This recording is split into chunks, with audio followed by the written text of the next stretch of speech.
Make no mistake, there is no other way out of this mess other than the total elimination of paper tags. At the end of the day, this is still a piece of paper. You can dress a pig in a suit, but at the end of the day, he is still a pig. A years-long series of KXAN investigations into paper license plate fraud is helping to drive change at the Capitol. Several bills have been filed this session, including one heard today before a House committee that would do away with the paper tag system altogether. KXAN investigator Matt Grant caught up with the lawmaker who introduced this bill, who credits our reporting for helping make it possible. I got all my cameras passing. Cien?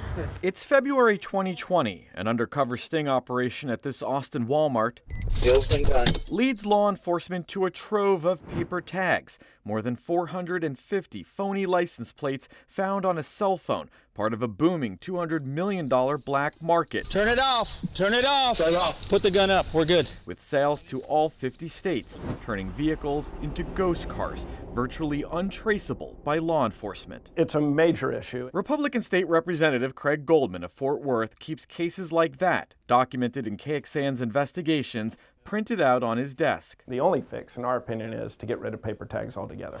Goldman filed two bills this session, including House Bill 718, which would eliminate paper tags in favor of only metal ones. He says our reporting helped spark the legislation. The more we dove into it, and the more we've seen stories like you do, You see the one I'm going after?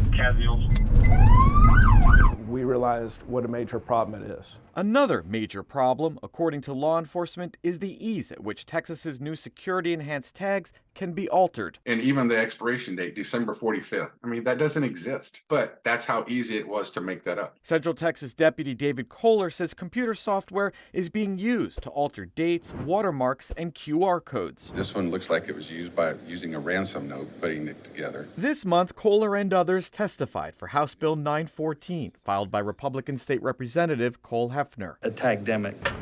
If passed, it would make clear paper tags are government records when it comes to tampering, making this type of fraud easier to prosecute. I've been working on this for the last 5 years.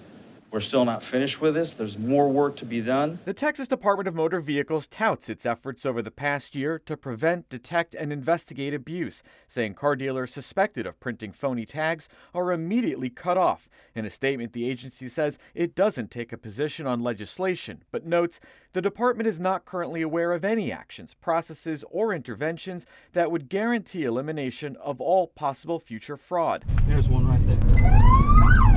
Still, Goldman and others say more needs to be done to put the brakes on a runaway problem.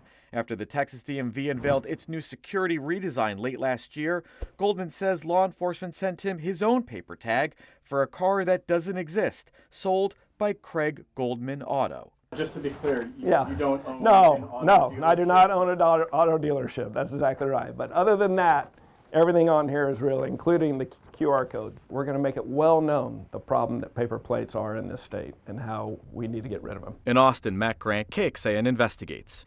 And the Texas Automobile Dealers Association expresses concerns over storing and securing metal tags, along with not having enough inventory at the time of a sale. Now, if the bill passes, it wouldn't take effect until March of 2025. We will track the progress of this legislation, and you can catch up on our complete coverage right now and see what led up to today's hearing just using your smart device to scan this QR code on your screen right now to head to our Risky Rides page online.